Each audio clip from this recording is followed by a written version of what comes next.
O presidente da Deputación da Coruña, Valentín González Formoso, e o vicepresidente responsable de turismo do organismo provincial, Xosé Regueira, foron os encargados de presidir esta primeira edición da Gala de Turismo, organizada polo ente provincial. Nas súas intervencións, os dous destacaron a importancia de fomentar un turismo de calidade que impulse a economía local, cun enfoque responsable. Esa foi unha das premisas á hora de elixir os proxectos gañadores.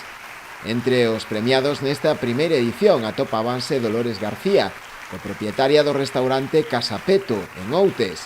Foi recoñecida pola súa traxectoria de toda unha vida dedicada ao sector turístico e á preservación da gastronomía local. Tamén resultaron premiados o Hotel-Restaurante Balarés, de Ponteceso, a mellor iniciativa de innovación e calidade turística, o Vela Fisterra, en Fisterra, recoñecido pola súa contribución á sostenibilidade social, e o proxecto de Sergio Muiño, Eu Funde Vivo, de San Andrés de Teixido, en Cedeira, que recibiu o distintivo a mellor posta en valor da autenticidade do territorio.